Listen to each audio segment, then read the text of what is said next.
I am super pumped to show you what we're going to make in this video. So in this video, I'm going to teach you how to make a silicone mold, and I'm going to show you how to make Fruit Loops. Tell me those are not absolutely adorable. Like, they just turned out so darn cute and so perfect. I am in love. So without further ado, let's dive in. Let's learn how to make our own silicone molds. So to make your mold, what you're going to need is you're going to need your silicone, so part A and part B, a hot glue gun, your Fruit Loops, a box. So what I did is I just made a box out of cardboard. I taped it together with some tape, and I put some press and seal saran wrap in there.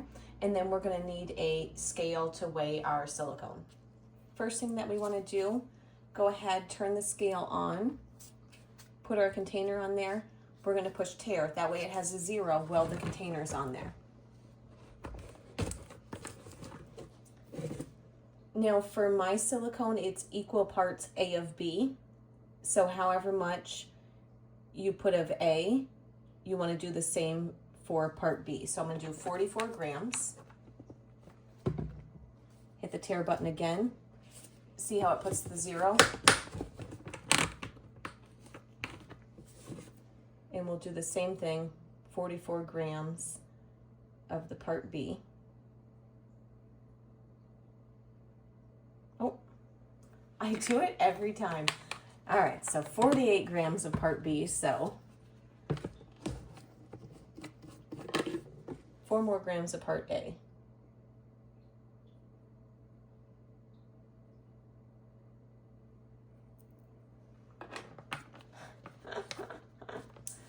All right. 1 more gram of part B. This time I'm going to be quiet while I do it so I'm not talking and getting distracted.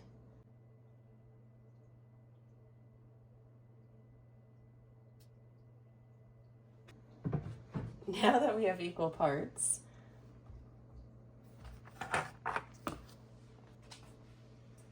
come in with your stir stick, and we're just going to give this a really good mix, right? So all the prep work that goes into this, last thing you want to do is just not have your stuff fully mixed. So scrape the sides, scrape the bottom.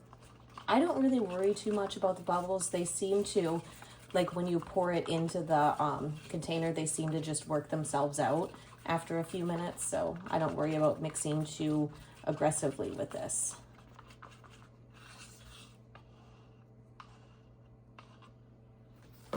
Set that to the side for now. And then we start placing our Fruit Loops. So just put a wee little bit of the hot glue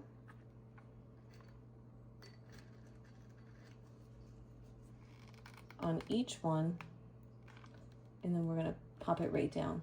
The reason why we glue them is we don't want them to float up when we get the silicone in there. And as you'll notice, in between these, I'm leaving a little bit of space.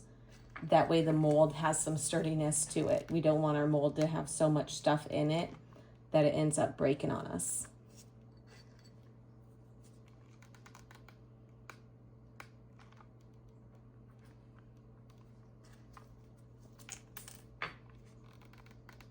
And I love the idea of making my own mold.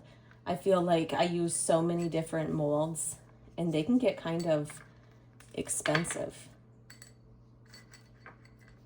If you're wondering what I'm doing, I'm trying to pick through to get really good Fruit Loops. I don't want any that are damaged or stuck together or anything like that.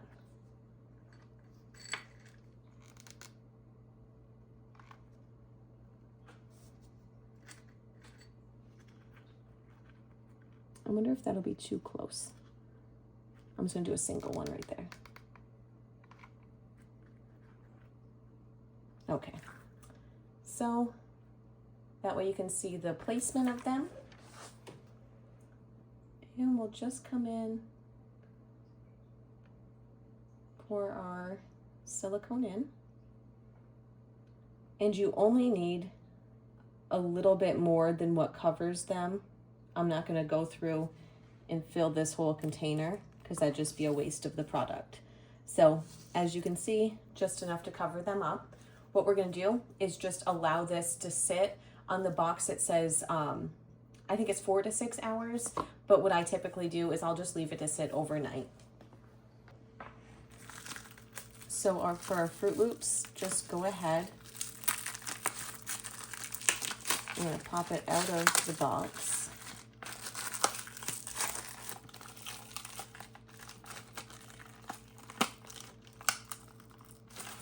I'm going to pull very carefully.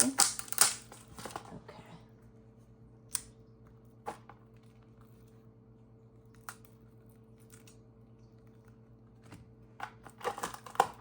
Now some of them Fruit Loops really want to stick in there because we have that centerpiece in our mold.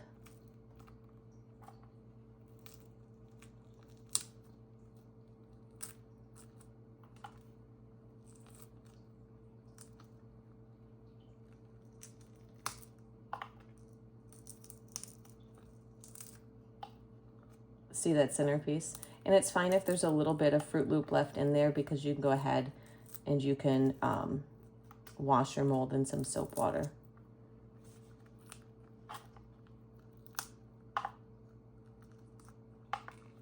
And that actually turned out really nice. I'm just gonna come in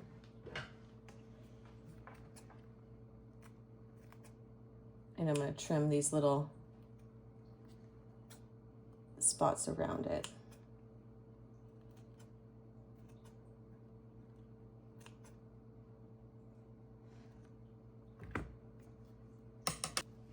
And there is our Fruit Loop mold. We'll just get that washed up. And then to show you how to use the mold, what I have here is our mold, some melt and pour soap, microwave safe container, spatula, mica powder. We're gonna use a handful of different colors, and rubbing alcohol in a spray bottle. You're gonna start out by putting your melt and pour soap into your microwave safe container. And we're gonna pop this into the microwave. Typically, you're only gonna wanna do it for like a 10-second interval, give it a really good mix, and then you're gonna continue to do that until it's fully melted. Now that our soap is completely melted, add your mica powder. And we are gonna go ahead and mix it in there with our spatula. Sometimes mica powder can be a little bit difficult to get it to mix in there.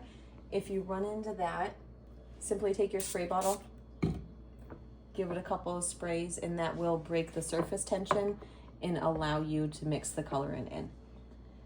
If you're gonna add fragrance oil, now would be the time to go ahead and add it. And then all of the cavities aren't gonna be the blue, but we will fill up a couple.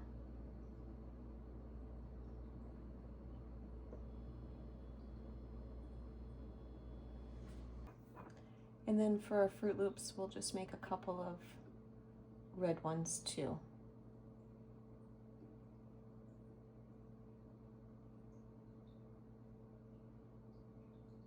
And I mixed up the littlest bit of yellow.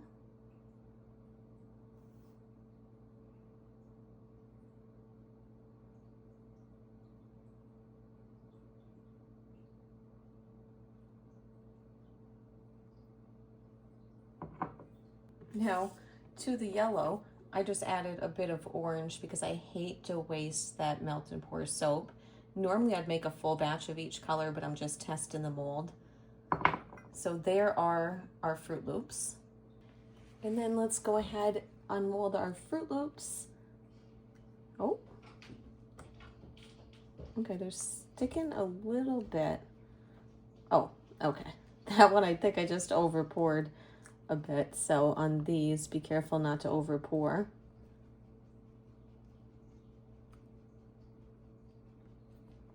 Those look amazing.